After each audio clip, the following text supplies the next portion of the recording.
वालेकुम। तो रॉबिन्स की गाइडलाइन चल रही थी, तो इसमें थर्ड चैप्टर है इन्फ्लेमेशन एंड रिपेयर वाला, बहुत इंपॉर्टेंट चैप्टर है। सेल इंजरी जैसा कि बहुत इंपॉर्टेंट था, इसी तरह इन्फ्लेमेशन वाला इंपॉर्टेंट चैप्टर है। ये शुरू से जनरल से रीड देना। इसके बाद ये यूक्यू में क्वेश्चन आया हुआ एक्यूट इन्फ्लेमेशन का। ठीक है, एक्यूट इन्फ्लेमेशन क्या होती है। अच्छा, हर चैप्टर की शुरू पे डेफिनेशन जो लिखी होती है ना, वो लाजमी आनी चाहिए। जैसे इन्फ्लेमेशन है तो इन्फ्लेमेशन की डेफिनेशन आनी चाहिए, सेल इंजरी है तो सेल इंजरी की डेफिनेशन आनी चाहिए, सेल साइकिल है तो वो क्या होता है। इसमें अगले पेज पे ना इन्होंने ये कार्डिनल साइंस दिए हुए हैं जो इन्फ्लेमेशन के होते हैं। ये बहुत इंपॉर्टेंट है, वाइवा आपके पास पेपर और ऑस्पी वगैरह में भी आ जाते हैं, तो ये आपको लाजमी आनी चाहिए। ठीक है, ये एक टेबल है, इसको देख लें। ये डिफरेंस बताया हुआ है एक्यूट और क्रॉनिक इन्फ्लेमेशन में।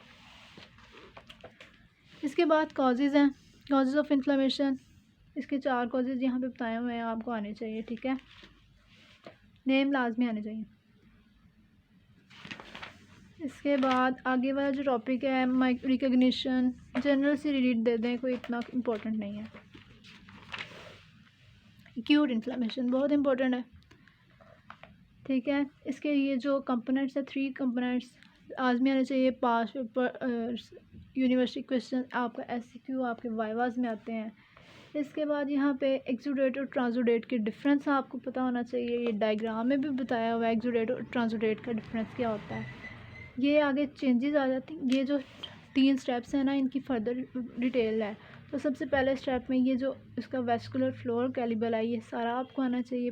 पास पेपर है, इसके स्टेप कैसे होता है। ठीक है, इसके बाद परमिएबिलिटी या वेस्कुलर लीकेज, ये भी सारा आपको आना चाहिए। और इसमें जो ये है ना, क्या कहते हैं इन्हें, हिस्टामीन वगैरह, ये जो मीडिएटर्स हैं, इसमें आपको मीडिएटर्स का पता होना चाहिए। आपको पता होना चाहिए एक्यूट इन्फ्लेमेशन कौन सा मीडिएटर्स हैं और क्रॉनिक कौन से मीडिएटर्स हैं। ठीक है, ये सारे तीनों स्टेप्स आपको आने चाहिए। रिट्रैक्शन ऑफ एंडोथेलियल इंजरी और ट्रांससाइटोसिस आगे छोड़ दें। और इसके बाद ये यूक्यू में क्वेश्चन आया हुआ है सिलेक्टेंस ऑन एडहेरेंस का। उन्होंने क्वेश्चन पूछा हुआ है कि ल्यूकोसाइड की एडहेशन कैसे होती है। बेसिकली ये हेडिंग का क्वेश्चन है, तो उसमें कौन कौन से इन्वॉल्व होते हैं। ये सिलेक्टेंस और ये इन्वॉल्व होते हैं। ये यहाँ पर ना इस टेबल में ये सारे बताए हुए हैं, तो इनके नाम आपको समझ नहीं आएगी, तो उसके लिए आप ये इसमें देख लें, डिस्क्रिप्शन में देख लें। ये इसमें उन्होंने सिर्फ नेम पूछे हुए हैं, सिलेक्टेंस कौन कौन से मतलब मॉलिक्यूल्स इन्वॉल्व होते हैं एडहेशन में। ये यहाँ पर सारे स्टेप्स आए हुए हैं एक्यूट इन्फ्लेमेशन के, बहुत अच्छी डायग्राम है।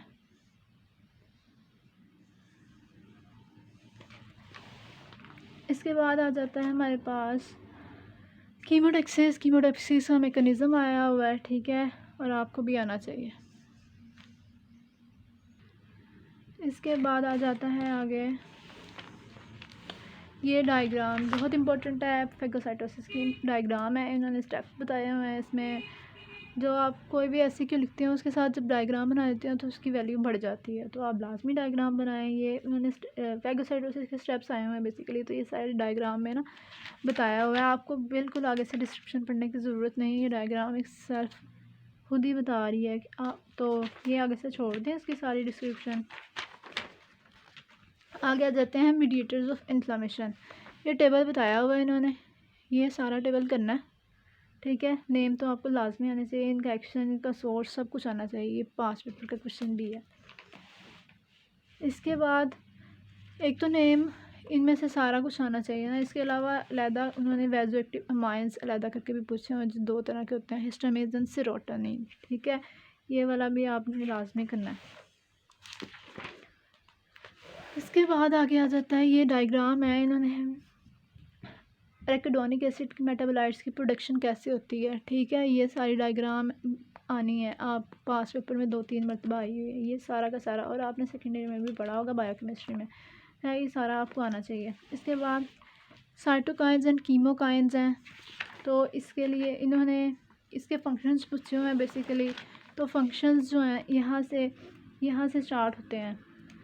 ये इनकी हेडिंग्स है ना, ये इसके फंक्शंस हैं। तो इसके जो फंक्शंस हैं ना, ये यहाँ पर इस डायग्राम में बहुत अच्छे एक्सप्लेन किए हुए हैं, तो ये डायग्राम आप देख लें। इसके बाद ये जो है मैंने आपको अभी जैसे इन्फ्लेमेशन की मीडिएटर्स, तो इसी तरह साइटोकाइन्स कौन कौन से यूज़ होते हैं एक्यूट इन्फ्लेमेशन में, कौन कौन से क्रोनिक इन्फ्लेमेशन में, आपको पता होने चाहिए, ठीक है। इनके सोर्सेज ना करें, लेकिन आपको ये पता होना चाहिए कौन कौन से होते हैं। इसके बाद बात करते हैं हम कीमोकाइन्स की। तो कीमोकाइन्स में पास्ट पेपर के क्वेश्चन में उन्होंने पूछा हुआ ये जो मोनोसाइट को कीमो अट्रैक्टिव प्रोटीन्स होती हैं ना, कौन कौन सी होती हैं, तो आप इनकी मेन हेडिंग कर लें, वैसे यही, ठीक है। ये पास पेपर का क्वेश्चन है। इसके बाद आ जाता है कॉम्प्लीमेंट सिस्टम। इसके बाद आगे इतना ऐसा इम्पोर्टेंट नहीं है, ठीक है। आगे इम्पोर्टेंट चीज़ आ जाती है, ये हमारे पास पेज नंबर 78 पे आती है मॉर्फोलॉजिकल पैटर्न्स। बहुत इंपॉर्टेंट है आपके ऑस्पी के लिए, आपके वाइवा के लिए, आपकी एससीक्यूज़ के लिए। तो ये पैटर्न्स हैं, 4 तरह के होते हैं, सीरियस, फिब्रिनस, प्रूलेंट, अल्सर, ये सारे आपको आने चाहिए और इनकी डिटेल भी आपको आने चाहिए, ठीक है। इसके बाद बात करते हैं हम आउटकम्स ऑफ ये हमने पीछे morphological patterns of acute inflammation पढ़े थे ना, उससे पहले हमने स्टेप्स पढ़े। अब ये उन्होंने कहा कि उस आउटकम्स क्या होंगे, ये भी आपको आनी चाहिए। इस डायग्राम में आउटकम्स बहुत अच्छी एक्सप्लेन की हुई हैं, ठीक है। नेम और ये किस तरह से होते हैं ये बताया हुआ है, अच्छा है। इसके बाद हमारे पास क्रोनिक इन्फ्लेमेशन आ जाती है। क्रोनिक इन्फ्लेमेशन की डेफिनेशन आपको लाजमी आनी चाहिए, हर चीज़ की डेफिनेशन तो आपको लाजमी आनी चाहिए, वाइवा आपका डेफिनेशन बेस्ड होता है। तो इसके बाद इसके कॉजेज़ आने चाहिए, आपको नेम आने चाहिए और एक एग्जांपल आगे से आने चाहिए। इस मॉर्फोलॉजिकल फीचर्स आने चाहिए, 3 तरह के हैं, और इसमें कौन कौन से सेल्स इन्वॉल्व होते हैं वो आने चाहिए। न्यूट्रोफिल्स इन्वॉल्व होते हैं एक्यूट इन्फ्लेमेशन में, और इसमें कौन से इन्वॉल्व होते हैं क्रोनिक में, आपको पता होना चाहिए। इसके बाद आ जाता है रोल ऑफ मैक्रोफेजेस। यूक्यू है, रोल ऑफ मैक्रोफेजेस क्या क्या होते हैं, हेडिंग्स की बेस में कुछ इसमें से निकाल के और कुछ आप इंटरनेट से इकट्ठे करके लिख लें, तो पास पेपर क्वेश्चन है आपको हो जाता है। और इसके बाद ये उन्होंने बताया हुआ है कि मैक्रोफेजेस कहाँ डिफरेंट जगह पे होते हैं, इनके डिफरेंट नेम्स होते हैं, तो ये यहाँ पे बताया हुआ है। ये भी यूक्यू है, कुफर सेल जैसे, इसके अलावा एल्वियोलर मैक्रोफेजेस, हिस्ट्रियो माइक्रोग्लाया, तो ये आपको पता होना चाहिए कहाँ पे अगर मैक्रोफेजेस हों तो उनका नाम क्या होता है, ठीक है। इसके बाद उन्होंने पाथवेज हैं जो मैक्रोफेजेस जिसकी वजह से मैक्रोफेजेस एक्टिवेट करते हैं क्रोनिक इन्फ्लेमेशन को। तो ये सारे पाथवेज हैं, ये इस डायग्राम में बहुत अच्छा एक्सप्लेन किया हुआ है। ये डायग्राम आपको बहुत आनी चाहिए, ठीक है। इसमें एक एक लफ्ज़ इसका आना चाहिए। इसके बाद यहाँ पर ना T cells, T helper cells की 3 टाइप्स हैं, ये आपको आनी चाहिए। और ये किस किस को मीडिएट करता है, किस किस को रिलीज़ करता है, मतलब प्रोड्यूस करता है, वो आपको पता होना चाहिए।